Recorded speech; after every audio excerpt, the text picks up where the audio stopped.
வணக்கம் குரு ஜோதிடம் சேனல் நேர்களே, நான் உங்கள் அன்பான சயின்டிபிக் வேதிக் அஸ்ட்ராலஜர் அஸ்ட்ரோரண்டி பேசுகிறேன்.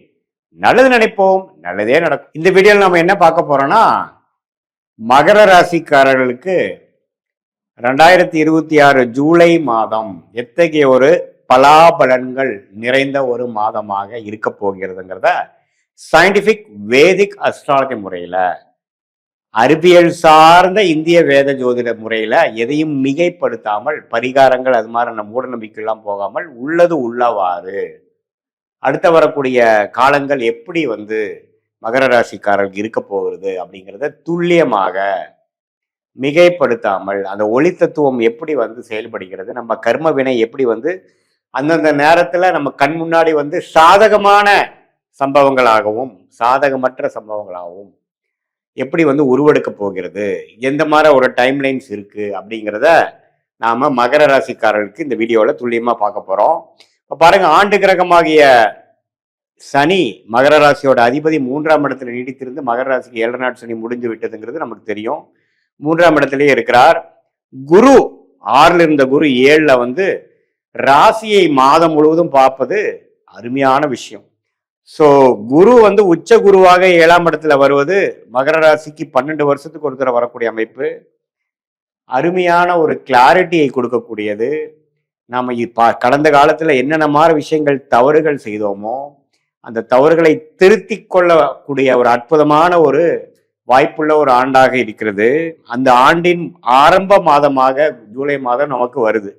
அப்படிங்கிறப்போ நல்லாவே நம்மளுடைய வாழ்க்கையை திருத்திக் கொள்வது, வாழ்க்கை செயல்பாடுகளை மேம்படுத்தி கொள்வது, மாணவர்களா இருந்தாலும் சரி, மாணவர்கள் சிரத்தையா இல்லாத மாணவர்கள் இப்ப சிரத்தையா பொறுப்பா நடந்துப்பாங்க. அம்மா அப்பா சொன்னா கேட்காம எதிர்பேச்சு பேசிட்டு இருக்கிறவங்க இப்ப கொஞ்சம் தன்மை ஆவாங்க, படிப்புல கொஞ்சம் அக்கறை ஆவாங்க, பொறுப்பு வரும் என்று சொல்லுவோம் இல்லைங்களா. அந்த பொறுப்புக்கு வரக்கூடிய ஒரு அமைப்பு தான் இந்த உச்சகுருவின் பார்வை. சந்திரன் என்று சொல்லப்படுகிற மனசை குறிக்கக்கூடிய விஷயத்தை பார்க்கறதுனால மனசு கொஞ்சம் ஓரளவுக்கு சோம்பேறித்தனம், வாழ்க்கையில உருப்படுறதுக்கு என்னென்ன விஷயங்கள் தேவையில்லையோ அதையெல்லாம் விடுவதற்கு ஒரு ஆரம்ப கட்ட மாதமாக அமைகிறது மகர ராசிக்காரர்களுக்கு இந்த விஷயம். அதே மாதிரி ராகு 2ஆம் இடத்திலும் கேது 8ஆம் இடத்திலும் இருக்கிறது. சில உடல் உபாதைகள், சில டிராவலிங், பேச்சு மூலமாக சில அதிருப்திகள், அது மாதிரி விஷயங்கள்லாம் கொடுக்க தான் செய்யும். ஆனா இருந்தாலும் குருவின் பார்வை ராசி அதிபதி விழுகுது பார்த்தீங்களா. ராசியும் பார்க்குது, ராசி அதிபதியும் பார்க்கறது அற்புதம். ஸோ மகர ராசிக்காரங்களுக்கு பார்த்தீங்கன்னா நல்லா கடந்த 3 வருஷமா கம்பேர் பண்றப்போ இப்போ நடக்கக்கூடிய அமைப்பு சில பாசிட்டிவா பண்ணி முடிச்சிடலாம். அதுக்கு ஆரம்ப கட்டமா ஃபவுண்டேஷனை கொடுக்கக்கூடிய மாதமாக ஜூலை மாதம் அமையுதுங்கிறத நீங்க புரிஞ்சு கொள்ள வேண்டும். மாத கிரகம் எப்படி இருக்குன்னா, சுக்கிரன் பார்த்தீங்கன்னா 8ல் இருக்கார், குருவோட சூரியனும் சேருகிறார்.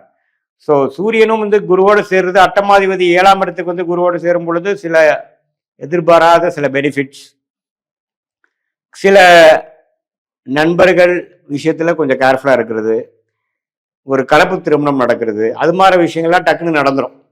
அதே மாதிரி செவ்வாய் 4ஆம் 5ஆம் இடத்திலே நீடித்திருக்கிறார். ஸோ குழந்தைகள் விஷயத்துல கொஞ்சம் கேர்ஃபுல்லா இருக்கணும். குழந்தைகளுக்கு உடல் நலத்துக்கு கொஞ்சம் பார்க்கணும். படிப்பு விஷயம், அவங்களுடைய கரியருக்கெல்லாம் நீங்க கொஞ்சம் மெனக்கெடுக்கக்கூடிய அமைப்புகள் இருக்கு. நல்ல லாபம் பெறக்கூடிய அமைப்பு, இடம் பூமி மூலமா லாபம் பெறக்கூடிய அமைப்பு, சுபவேலை மூலமா நல்ல ப்ராஃபிட் வரக்கூடிய அமைப்பு, அது மூலமாக பல பிரச்சனைகள் கடந்த 2 வருஷமாக நிதி நிலைமை, பண விஷயத்துல சில அதிருப்திகள் இருந்ததெல்லாம் போக்கி கொள்ளக்கூடிய ஒரு அற்புதமான மாதமாக இந்த 2026 ஜூலை மாதம் மகர ராசிக்காரர்களுக்கு வருகிறது. அதே சமயத்துல புதன் பாருங்க 6ஆம் இடத்திலே நீடித்திருக்கிறதுனால கடன், நோய், எதிரி, வம்பு, வழக்கு அது மாதிரி சில விஷயங்கள் இருக்கதான் செய்யும். ஸோ கடனை கொஞ்சம் ஸ்லோவா அடைக்கக்கூடிய தருணங்கள் ஸ்டார்ட் ஆகும். கொஞ்சம் டிராவலிங் கொடுக்கும்.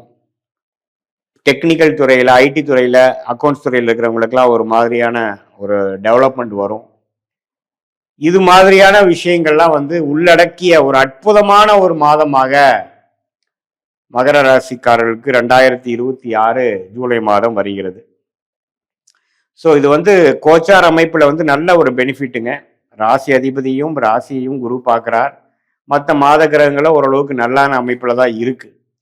ஸோ இதனால கடந்த 2 வருஷமாக நம்ம சில ஆப்பர்ச்சுனிட்டியை விட்டது, படிப்பு விஷயத்துல நம்ம சிலது கோட்டை விட்டது, காம்படிட்டிவ் எக்ஸாம்ஸ் கிளியர் பண்ண முடியாதவங்க, தொழிலில் அடுத்த லெவல் ஆஃப் டெவலப்மெண்ட்டை நோக்கி போக முடியாதவங்க எல்லாம் வந்து இந்த தருணத்தில் டக்குன்னு சில அசோசியேஷன் மூலமாக, சில அக்ரிமெண்ட் மூலமாக, சில கான்ட்ராக்ட் மூலமாக, சில தொடர்புகள் மூலமாக சில விஷயங்கள் டக்குன்னு கிளிக் ஆகி நம்ம அடுத்த லெவலுக்கு போகக்கூடிய அமைப்புகள் பரிபூர்ணமாக உண்டு அப்படிங்கிறத நம்ம தெரிஞ்சுக்கணும்.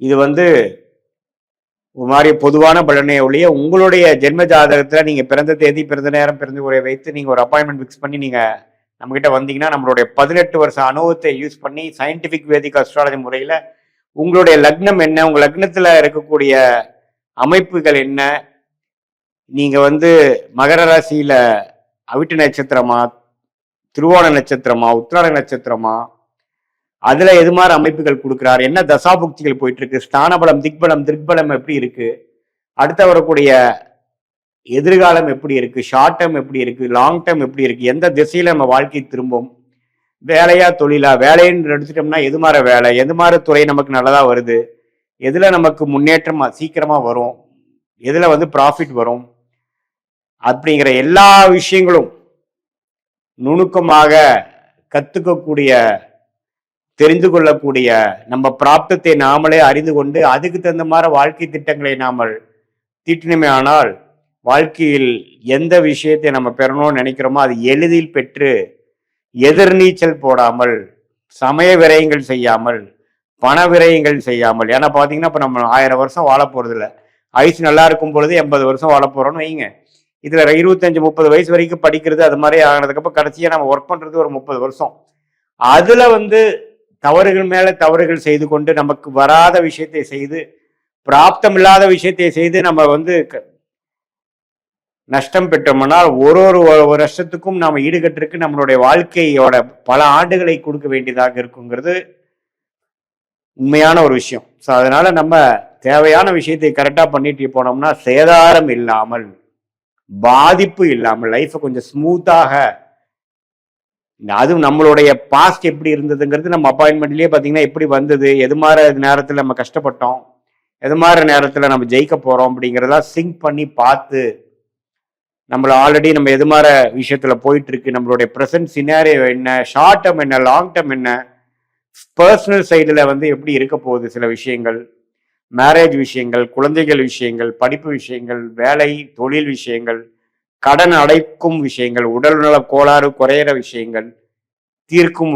விஷயங்கள் எல்லாம் நேர காலத்தோடு எந்த மாதிரி அமைப்புல, எந்த தசா புக்தி அந்தரம் சூக்ஷமத்துல, அந்த 9 கிரகம் 12 கட்டத்துல 27 நட்சத்திரத்துல எப்படி இருக்கிறாருங்கிறதை பார்த்து துல்லியமாக சயின்டிபிக் வேதிக் அஸ்ட்ராலஜி முறையில பலன் எடுக்க முடியும். அது மூலமாக வாழ்க்கையில் எழுதி வெற்றி பெற முடியும் என்று சொல்ல விரும்புகிறேன்.